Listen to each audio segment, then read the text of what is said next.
Cuando Jesús nació en Belén, el mundo no se detuvo. No hubo silencio reverente. No descendieron ángeles sobre el palacio de Herodes. La realidad fue mucho más brutal. En ese mismo año, soldados romanos crucificaron a más de 2000 judíos en las colinas de Galilea por rebelarse contra el censo imperial. Sus cuerpos colgaron durante semanas como advertencia. El Evangelio de Lucas menciona este censo de Quirino, el mismo que obligó a María y José a viajar a Belén, pero lo que no dice es que ese censo desató una ola de violencia que tiñó de sangre toda Judea. Mientras un bebé nacía en un pesebre, miles de familias enterraban a sus muertos. Esta es la verdadera historia de cómo era vivir en Judea en tiempos de Jesús, cuando el Imperio Romano convirtió la tierra prometida en una provincia ocupada donde la esperanza y la desesperación caminaban juntas por las mismas calles polvorientas. El sol apenas comenzaba a elevarse sobre las colinas de Judea en el año 1 después de Cristo, pero el día ya había comenzado para la mayoría. En Jerusalén, el sonido metálico de las sandalias claveteadas de los soldados romanos resonaba contra las piedras milenarias mientras realizaban su patrulla matutina. No era un sonido reconfortante. Era el recordatorio constante de quien mandaba realmente en la ciudad santa. Los habitantes aprendieron a distinguir ese sonido específico del caminar de las legiones, rítmico, amenazante, inevitable. Cuando lo escuchabas acercarse, bajabas la mirada. Cuando pasaba cerca, contenías la respiración. Y cuando se alejaba, agradecías en silencio haber sobrevivido otro encuentro sin incidentes. Porque en Judea bajo ocupación romana, cada día era una negociación entre la dignidad y la supervivencia. La Judea del año 1 después de Cristo no era el reino independiente que había sido bajo los macabeos 200 años atrás. Era una provincia cliente de Roma, gobernada por una mezcla tóxica de autoridad imperial y colaboración local que creaba un sistema de opresión perfectamente calculado. Herodes el Grande había muerto apenas 3 años antes, en el 4 a.C., y su reino había sido dividido entre sus hijos. Arquelao gobernaba Judea y Samaria con mano tan brutal que los romanos eventualmente lo exiliarían y tomarían control directo. Herodes Antipas controlaba Galilea y Perea con una crueldad más refinada pero igualmente efectiva. Y Herodes Filipo administraba los territorios del noreste con relativa tranquilidad. Pero ninguno de ellos era verdaderamente rey. Todos eran títeres de Roma, y el pueblo lo sabía. Esta división no era administrativa, era estratégica. Divide y vencerás, la fórmula imperial que había sometido a medio mundo conocido. Las calles de Jerusalén en esa época eran un laberinto de contrastes violentos. En el barrio alto, cerca del palacio de Herodes, las villas de los colaboradores judíos brillaban con mosaicos importados y jardines irrigados con sistemas que desviaban agua de los acueductos públicos. Estos hombres, la aristocracia sacerdotal y los publicanos enriquecidos, habían aprendido a prosperar bajo la bota romana. Hablaban griego con fluidez, vestían túnicas de lino egipcio y enviaban a sus hijos a estudiar retórica en las escuelas helenísticas que los romanos habían establecido en Cesarea. Pero a menos de medio kilómetro de distancia, en la ciudad baja, las familias se apiñaban en viviendas de una sola habitación donde 10 personas compartían el espacio que hoy consideraríamos insuficiente para 2. El olor a sudor, a aceite rancio de las lámparas y a los desechos que se acumulaban en las calles estrechas creaba una atmósfera sofocante que se intensificaba con el calor del verano. Aquí no había mosaicos ni jardines. Solo supervivencia diaria. Para entender cómo era realmente la vida en Judea en tiempos de Jesús, necesitas comprender 3 realidades que definían cada aspecto de la existencia: los impuestos, la pureza ritual y el peso de la esperanza mesiánica. Estas 3 fuerzas invisibles estructuraban cada decisión, cada transacción, cada relación humana. Y todas convergían en un punto: la pregunta de cuánto tiempo más podría soportar el pueblo antes de que algo se rompiera definitivamente. Los impuestos eran el instrumento perfecto de humillación sistemática. No era solo que fueran altos, es que eran múltiples y diseñados específicamente para recordarte tu condición de conquistado. Primero estaba el tributum capitis, el impuesto por cabeza que Roma exigía de cada adulto. Luego el tributum soli, el impuesto a la tierra que podía llevarse hasta 1/3 de la cosecha. Después venían los impuestos al templo, el sequel anual que todo judío varón mayor de 20 años debía pagar para el mantenimiento del culto. Y finalmente, los peajes. En cada camino, en cada puerto, en cada puente, había un publicano esperando su porcentaje. Los evangelios mencionan repetidamente a estos recaudadores de impuestos, y hay una razón: eran omnipresentes y universalmente odiados. No solo porque te quitaban tu dinero, sino porque eran judíos que trabajaban para Roma, cobrando más de lo establecido y quedándose con la diferencia. Eran el rostro cotidiano de la traición. Un campesino galileo que cultivaba trigo podía esperar entregar entre el 40 y el 50% de su cosecha total en impuestos combinados. No es una exageración.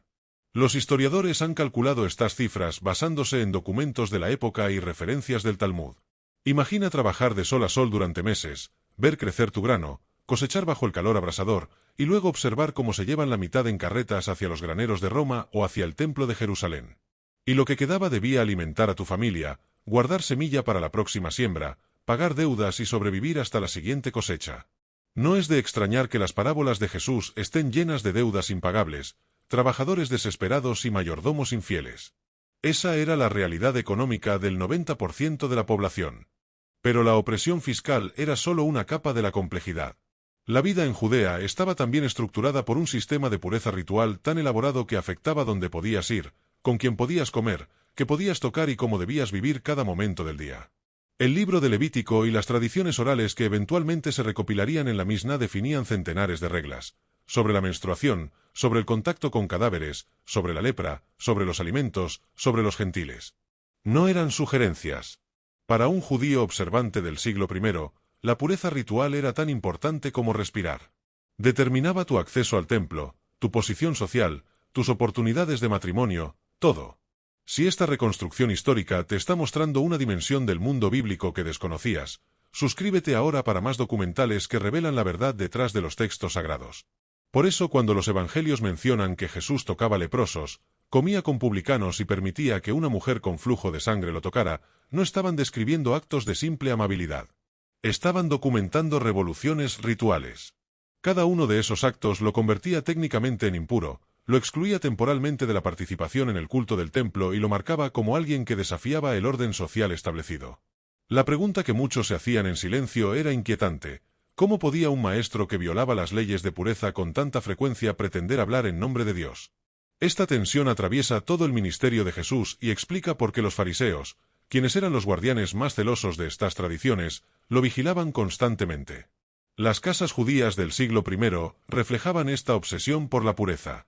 Los arqueólogos han descubierto centenares de mikvaot, baños rituales, en las excavaciones de sitios como Qumrán, Séforis y la propia Jerusalén.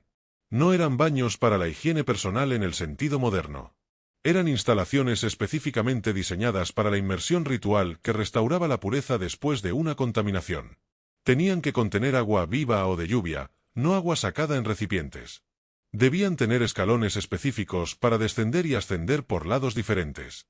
Y se usaban constantemente, antes de subir al templo, después del contacto con un gentil, tras relaciones matrimoniales, durante los periodos menstruales. La pureza no era un estado permanente, sino una condición que se perdía y recuperaba continuamente en el flujo de la vida diaria. Esta preocupación por la pureza creaba fronteras invisibles, pero absolutamente reales que dividían la sociedad. Los sacerdotes formaban la élite ritual, con el sumo sacerdote en la cúspide. Debajo de ellos estaban los levitas, que asistían en el templo. Luego venía el pueblo común, los Amaaretz, que intentaban mantener la pureza dentro de lo razonablemente posible. Y en los márgenes vivían los perpetuamente impuros, los leprosos exiliados fuera de las ciudades, los pastores que por la naturaleza de su trabajo no podían mantener las observancias rituales, los trabajadores que manejaban cadáveres, los curtidores que procesaban pieles de animales. Estos últimos eran judíos, pero judíos marcados por una impureza profesional que los convertía en ciudadanos de segunda clase en su propia tierra. Por eso cuando Juan el Bautista apareció en el desierto ofreciendo un bautismo de arrepentimiento que no requería sacrificios en el templo ni la mediación de sacerdotes, su mensaje era radical en formas que hoy apenas comprendemos. El templo de Jerusalén dominaba no solo el horizonte físico de la ciudad, sino también el imaginario colectivo de todo el judaísmo. Herodes el Grande había transformado el modesto templo postexílico en una maravilla arquitectónica que rivalizaba con cualquier estructura del mundo romano. Los muros del atrio exterior medían casi 500 metros por lado, creando una explanada del tamaño de 12 campos de fútbol modernos. Las columnas de mármol blanco importado se elevaban 25 metros hacia el cielo.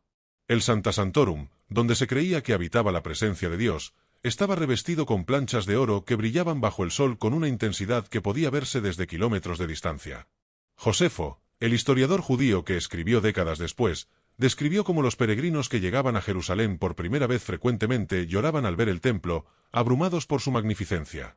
No era solo un edificio. Era el punto donde el cielo tocaba la tierra. Pero esa magnificencia tenía un precio moral que muchos cuestionaban en silencio.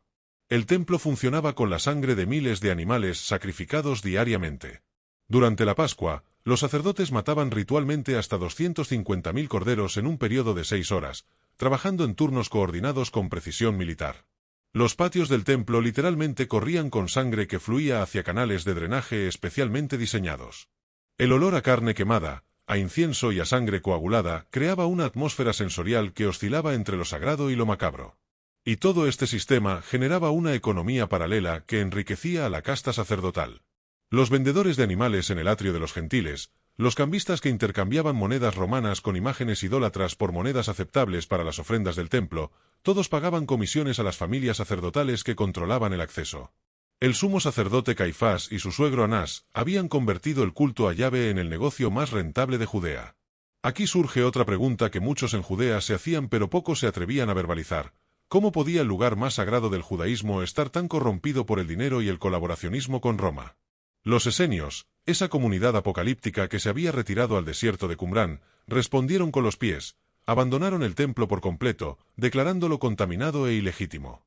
Los textos de los rollos del Mar Muerto, descubiertos en 1947, revelan su disgusto visceral hacia la aristocracia sacerdotal de Jerusalén a quienes llamaban los buscadores de cosas suaves y la congregación de los traicioneros. Esperaban un sacerdocio renovado, un templo purificado, un nuevo orden donde los hijos de la luz triunfarían sobre los hijos de las tinieblas. Pero hasta entonces, mantenían su propia comunidad separatista en el desierto, bautizándose diariamente y esperando el fin de los tiempos. La mayoría de los judíos no eran esenios ni podían simplemente abandonar el templo. Era el único lugar donde los sacrificios ordenados por la Torá podían ofrecerse legítimamente. Era el centro espiritual de su identidad nacional. Pero la tensión era palpable. Cuando Jesús eventualmente volcó las mesas de los cambistas y liberó los animales, no estaba teniendo un arranque temperamental aleatorio. Estaba articulando simbólicamente lo que muchos pensaban. El sistema se había corrompido tanto que necesitaba no reforma sino juicio divino. Las palabras que los evangelios le atribuyen en ese momento, citando a Jeremías 7 y 11, eran explosivas. Mi casa será llamada casa de oración para todas las naciones, pero ustedes la han convertido en cueva de ladrones. No estaba criticando a individuos, sino denunciando todo el sistema del templo como estructuralmente corrupto. Pero si el templo representaba el corazón espiritual de Judea, las sinagogas eran su sistema nervioso distribuido.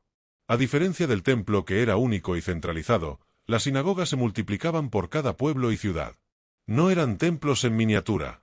No se ofrecían sacrificios allí. Eran casas de reunión, lugares donde la comunidad se juntaba cada sábado para leer la Torá, estudiarla, orar y discutir su aplicación. Los arqueólogos han identificado sinagoga del siglo I en lugares como Gamla, Masada, Herodión y Magdala. Eran estructuras modestas, a menudo simplemente una sala grande con bancos de piedra alrededor del perímetro y un espacio central para la lectura.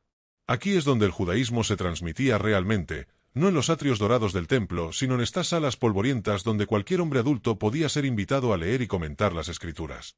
Las sinagogas eran también espacios de debate intenso sobre cómo debía vivirse la Torá en las condiciones de ocupación romana. Los fariseos, que probablemente no superaban los 6.000 en todo el territorio pero ejercían una influencia desproporcionada por su conocimiento de las escrituras, desarrollaban interpretaciones elaboradas para cada situación. ¿Se podía sanar en sábado? Dependía. ¿Podías sacar una oveja del pozo? Sí, porque era tu propiedad. ¿Podías cargar tu camilla? No, era trabajo. Estas discusiones no eran juegos teológicos abstractos. Eran intentos desesperados de mantener la identidad judía intacta en medio de presiones culturales masivas hacia la helenización. Cada regla que establecían era un muro más contra la asimilación, una frontera que marcaba donde terminaba el mundo pagano y empezaba el pueblo de Dios. En las aldeas rurales de Galilea, donde Jesús pasó la mayor parte de su vida antes de su ministerio público, la vida seguía ritmos más antiguos y menos afectados por las complejidades rituales de Jerusalén. Un carpintero como José en Nazaret, un pueblo que probablemente no tenía más de 400 habitantes, se levantaba antes del amanecer. Su taller, probablemente la planta baja de su casa de piedra, contenía herramientas que habrían sido reconocibles para artesanos de 1000 años antes: sierras, azuelas, escuadras, cinceles. La palabra griega que los evangelios usan para describir su profesión, tecton, es más amplia que nuestro carpintero. Significa constructor, alguien que trabajaba tanto madera como piedra. En Galilea, donde la madera era escasa y cara, probablemente hacía más construcción en piedra que carpintería fina. Puertas, marcos de ventanas, yugos para bueyes, mangos de herramientas, ruedas de carretas, tal vez vigas para techos. Trabajo duro que dejaba las manos ásperas y la espalda dolorida.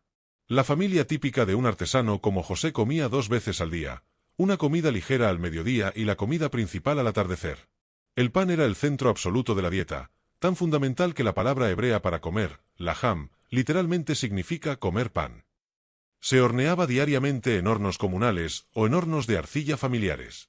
Era pan denso, oscuro, hecho de cebada para los pobres y de trigo para quienes podían permitírselo. Lo acompañabas con aceitunas, queso de cabra, lentejas, cebollas, a veces pescados salados y vivías cerca del mar de Galilea. La carne era un lujo reservado para el sábado y las fiestas. Una familia podía consumir carne tal vez una vez por semana si tenía suerte, 1 o 2 veces al mes si era más pobre. Las gallinas vagaban libremente, picoteando la tierra, proporcionando huevos ocasionales. Los higos y las uvas, cuando estaban en temporada, añadían dulzura a una dieta que de otro modo era monótona pero suficiente. Las mujeres cargaban el peso invisible que sostenía toda la estructura social. Se levantaban antes que los hombres para moler grano entre 2 piedras, un trabajo tan agotador que dejaba marcas específicas en los huesos que los arqueólogos pueden identificar en los esqueletos. Cargaban agua desde el pozo comunal en jarras que pesaban hasta 20 kilos cuando estaban llenas, a veces haciendo varios viajes al día. Tejían, cosían, cocinaban, cuidaban niños, ayudaban en la cosecha cuando era necesario. Y hacían todo esto mientras navegaban un sistema legal que las trataba esencialmente como propiedad transferible de sus padres a sus maridos. Una mujer no podía dar testimonio legal en la mayoría de los casos. No podía iniciar un divorcio excepto en circunstancias extraordinarias. Su valor social se medía casi exclusivamente en términos de fertilidad y sumisión. Sin embargo, los evangelios están llenos de mujeres que no se ajustaban a este molde. María Magdalena, que seguía a Jesús y lo apoyaba financieramente; Marta, que le reclamó por no ayudarla; la mujer sirofenicia que argumentó teológicamente con él hasta que cambió de opinión. Los niños en Judea del siglo I tenían una infancia que oscilaba entre el juego y el trabajo. Los arqueólogos han encontrado juguetes, muñecas de arcilla, canicas, trompos, silbatos. Pero también evidencia de que los niños comenzaban a trabajar tan pronto como podían realizar tareas simples, alrededor de los 5 o 6 años.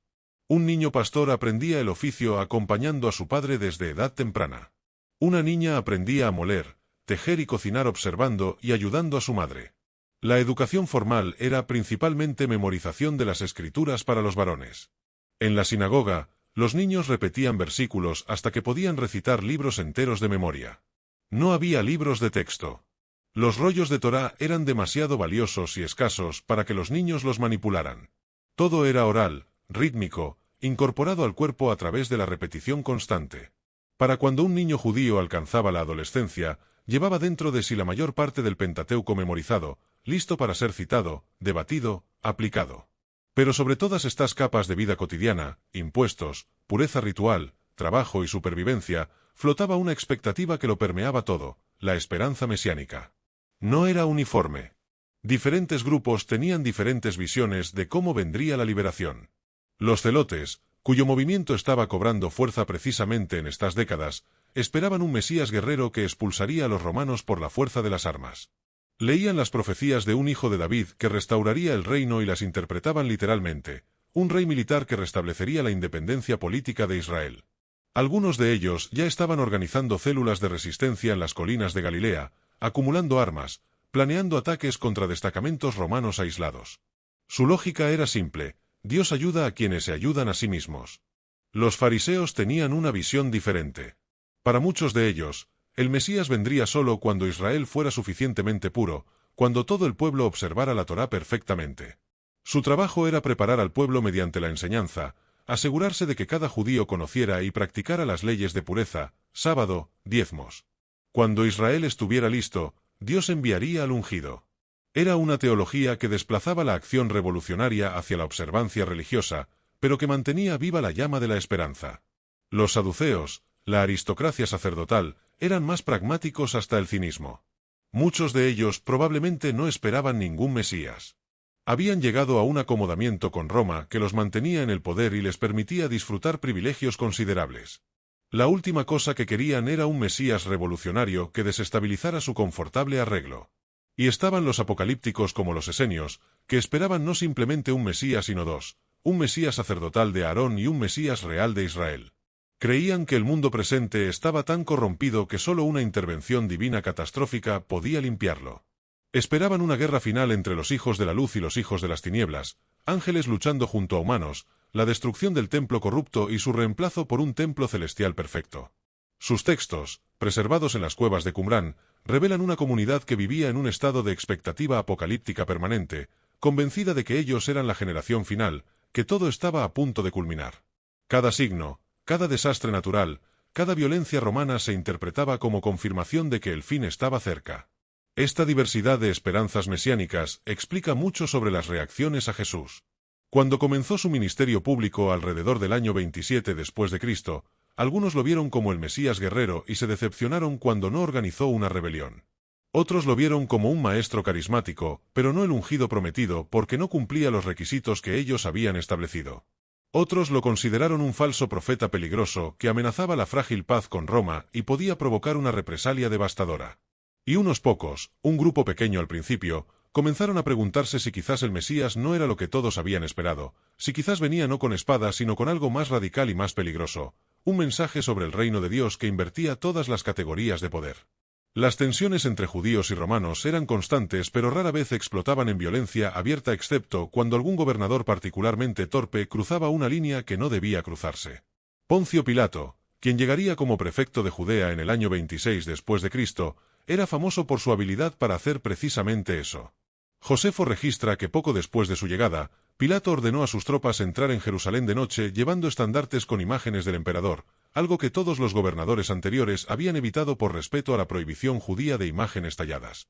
Cuando los habitantes de Jerusalén descubrieron esto al amanecer, miles marcharon a Cesarea y se sentaron fuera de la residencia de Pilato durante 5 días, negándose a moverse hasta que retirara las imágenes. Pilato eventualmente cedió, pero el incidente reveló el delicado equilibrio que definía la ocupación. Roma podía controlar con violencia, pero sabía que había límites que no podía cruzar sin provocar una revuelta masiva que sería costosa de suprimir. Los soldados romanos que patrullaban las calles de Jerusalén no eran legionarios de ciudadanía romana, sino auxiliares reclutados de Siria y Samaria, grupos que tenían sus propios resentimientos históricos contra los judíos. Esto no era accidental. Roma raramente estacionaba tropas locales en sus propias regiones porque entendía que es más fácil para un soldado ser brutal con extraños que con su propia gente. Estos auxiliares vivían en la fortaleza Antonia, una guarnición masiva construida por Herodes que se levantaba junto al templo, dominándolo tanto física como simbólicamente. Desde sus torres, los soldados podían observar todo lo que sucedía en los patios del templo, listos para intervenir al primer signo de disturbio. Durante las grandes fiestas, cuando Jerusalén se llenaba de peregrinos y las tensiones nacionalistas se intensificaban, refuerzos adicionales llegaban de Cesarea. La presencia militar se triplicaba. Los soldados se apostaban en los techos del pórtico del templo, visibles para todos, una amenaza silenciosa pero clara. Las crucifixiones eran el instrumento perfecto de terror psicológico. Roma no inventó este método de ejecución, pero lo perfeccionó como espectáculo público diseñado para destruir no solo el cuerpo sino la dignidad y el espíritu. Las víctimas eran desnudadas, azotadas hasta que la carne colgaba en jirones, obligadas a cargar el patibulum, la viga transversal, hasta el lugar de ejecución. Allí se les clavaba o ataba a la cruz que se elevaba para que la agonía fuera visible desde lejos. La muerte podía tardar días en llegar, por asfixia lenta cuando los músculos se agotaban y el crucificado ya no podía levantarse para respirar. Los cuerpos se dejaban colgando como advertencia. Los cuervos y perros los destrozaban. Los familiares que intentaban recuperarlos para el entierro se arriesgaban a ser crucificados también. Era horror calculado, diseñado para quebrar cualquier pensamiento de resistencia antes de que se formara. Y sin embargo, la resistencia persistía. En las colinas de Galilea, en las cuevas del desierto de Judea, en los barrios pobres de Jerusalén, hombres jóvenes se reunían en secreto y susurraban sobre venganza. Algunos eran idealistas que genuinamente creían que Dios bendeciría una rebelión si se hacía con fe suficiente. Otros eran desesperados que habían perdido tierras por deudas impagables y no tenían nada que perder. Otros más eran fanáticos que veían colaboración con Roma como apostasía que merecía muerte. Los romanos los llamaban bandidos. Los evangelios usan la palabra lestes, que puede traducirse como bandido o revolucionario dependiendo del contexto. Barrabás, el hombre que fue liberado en lugar de Jesús, era uno de ellos, alguien que había participado en una insurrección y cometido asesinato en el proceso. El hecho de que la multitud prefiriera su liberación a la de Jesús dice algo profundo sobre las expectativas mesiánicas de ese momento. Preferían un Mesías violento y fracasado a un profeta pacífico que hablaba de amar a los enemigos. Las carreteras que conectaban las ciudades de Judea y Galilea eran lugares peligrosos. La famosa parábola del buen samaritano que Jesús contó no era ficción exagerada, sino descripción realista. El camino de Jerusalén a Jericó descendía casi 1000 metros en 30 kilómetros a través de un paisaje lunar de cañones y rocas donde los bandidos podían emboscarte fácilmente. Los viajeros prudentes iban en grupos o pagaban por escolta armada. Las posadas a lo largo de los caminos principales tenían reputaciones mixtas. Algunos posaderos eran honestos, otros trabajaban con ladrones para robar a huéspedes vulnerables. Viajar de noche era impensable a menos que fueras soldado romano o tuvieras escolta militar. El mundo fuera de las ciudades amuralladas era salvaje de maneras que los habitantes urbanos modernos apenas pueden imaginar. Pero incluso en medio de esta violencia estructural y estas tensiones explosivas, la vida continuaba con una resiliencia notable. Las familias seguían celebrando el sábado cada semana, encendiendo lámparas, bendiciendo el pan y el vino, recitando las oraciones que sus ancestros habían recitado durante siglos. Los niños seguían naciendo y recibiendo nombres que expresaban esperanza teológica: Yeshua, Josué, Yahvé salva. Eleazar, Dios ha ayudado.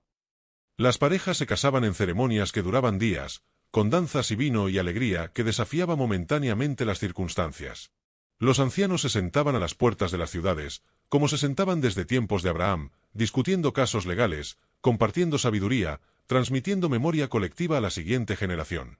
Las grandes fiestas de peregrinación, Pascua, Pentecostés y tabernáculos, traían centenares de miles de judíos a Jerusalén desde toda la diáspora. Venían de Babilonia, de Egipto, de Roma, de Asia Menor, hablando dialectos diferentes de arameo y griego, pero unidos por una identidad común que trascendía fronteras políticas. Durante estas semanas, Jerusalén se transformaba. Su población normal de 40.000 se multiplicaba por 5 o más. Las tiendas llenaban los valles alrededor de la ciudad. Los mercados rebosaban. El templo funcionaba 24 horas, el humo de los sacrificios subiendo día y noche. Había una energía, una electricidad en el aire que mezclaba devoción religiosa con orgullo nacional y nostalgia por una independencia perdida. Estos eran los momentos más peligrosos, cuando la multitud podía convertirse en turba con una chispa, cuando cualquier profeta carismático podía provocar un movimiento que amenazara el orden establecido. Jesús eligió precisamente uno de estos momentos, la Pascua, para su confrontación final en Jerusalén. No fue accidente ni coincidencia. La Pascua conmemoraba la liberación de Egipto, el éxodo bajo Moisés, la formación de Israel como nación. Era la fiesta más cargada políticamente del calendario judío, el momento en que los recuerdos de esclavitud y liberación divina estaban más vivos en la conciencia colectiva.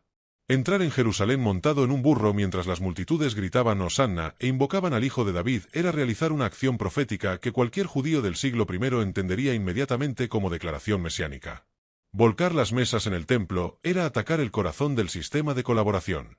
Hablar del templo siendo destruido y reconstruido era profetizar juicio divino sobre la institución más sagrada del judaísmo.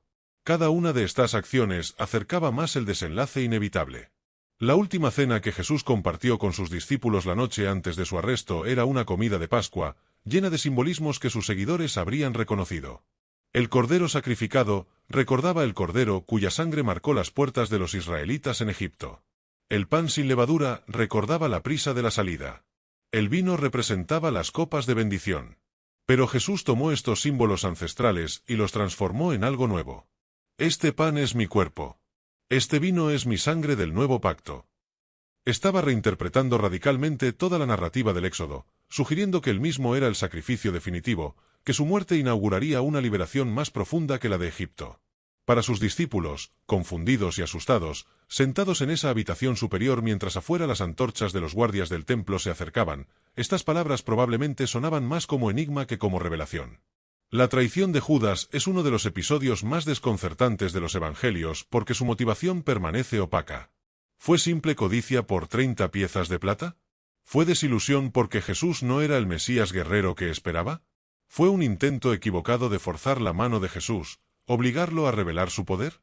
Los textos no lo dicen claramente, y tal vez esa ambigüedad sea intencional. Lo que sí está claro es que las autoridades del templo querían arrestar a Jesús lejos de las multitudes que lo seguían, evitar un incidente público que pudiera provocar disturbios. El arresto nocturno en Getsemaní, un huerto en el Monte de los Olivos donde Jesús solía orar, fue perfectamente calculado. Solo sus discípulos más cercanos estaban con él. No había multitud que lo defendiera. Pedro intentó resistencia con una espada, pero fue reprendido. Y entonces Jesús fue llevado encadenado primero ante Anás, luego ante Caifás, el sumo sacerdote, para un juicio nocturno que violaba varios procedimientos legales judíos. Los cargos eran una mezcla estratégica de blasfemia religiosa para satisfacer al Sanedrín y sedición política para convencer a Pilato. ¿Había afirmado que destruiría el templo? ¿Se había llamado a sí mismo Hijo de Dios? ¿Aceptaba cuando otros lo llamaban Mesías? Cada una de estas preguntas era una trampa. Responder afirmativamente a cualquiera proporcionaba base para condena, pero responder negativamente habría sido negar todo su ministerio. El silencio de Jesús durante gran parte del juicio probablemente frustró a sus acusadores más que cualquier defensa verbal lo hubiera hecho. Cuando finalmente habló para confirmar que sí, él era el Mesías, el Hijo del Bendito, Caifás rasgó sus vestiduras en gesto de horror por la blasfemia. Pero sabía que este cargo no convencería a Pilato, quien no se preocupaba por disputas teológicas judías. Necesitaban reformular la acusación en términos políticos. Este hombre se hace rey, desafía la autoridad del César. Pilato, cuando le trajeron a Jesús en la madrugada, probablemente vio todo el asunto como otra molestia más en una provincia difícil. Los evangelios lo presentan como vacilante, tratando de liberar a Jesús, pero esto probablemente es más teología que historia. Pilato había demostrado repetidamente que no tenía escrúpulos sobre derramar sangre judía cuando consideraba necesario. Si la aristocracia sacerdotal que normalmente colaboraba con él estaba insistiendo en que este predicador galileo era una amenaza, tenía sentido eliminar el problema.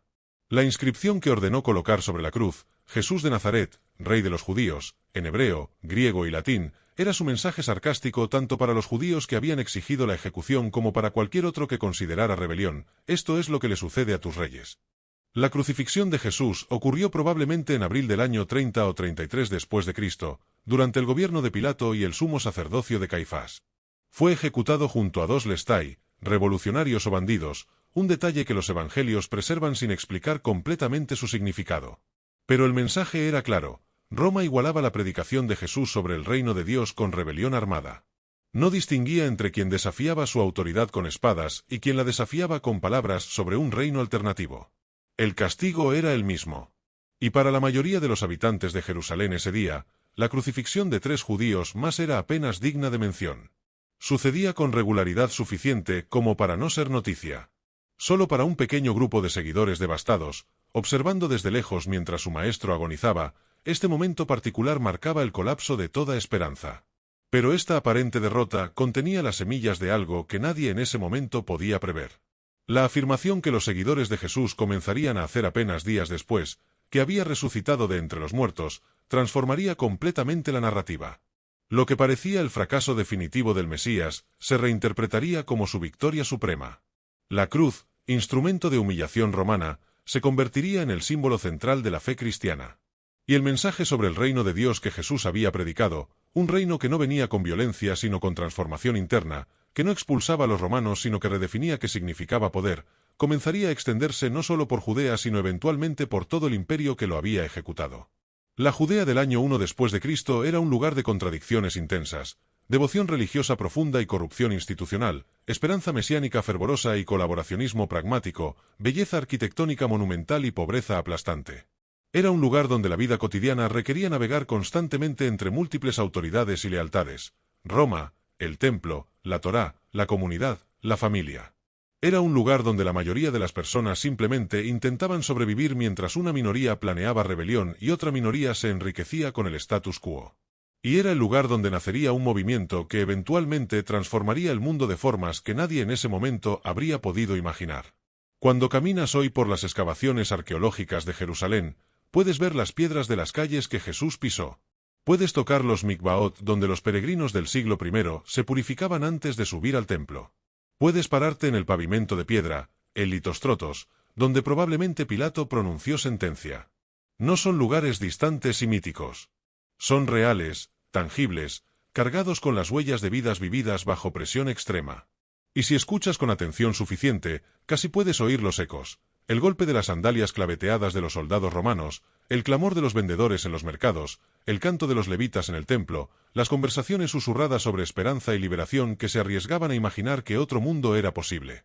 Ese mundo bajo el puño de Roma era el escenario donde se desarrollaría el drama más transformador de la historia humana. Y entender ese escenario, en toda su complejidad brutal y hermosa, es esencial para entender qué significó realmente que en ese tiempo y ese lugar, un carpintero de Nazaret comenzara a predicar que el reino de Dios había llegado.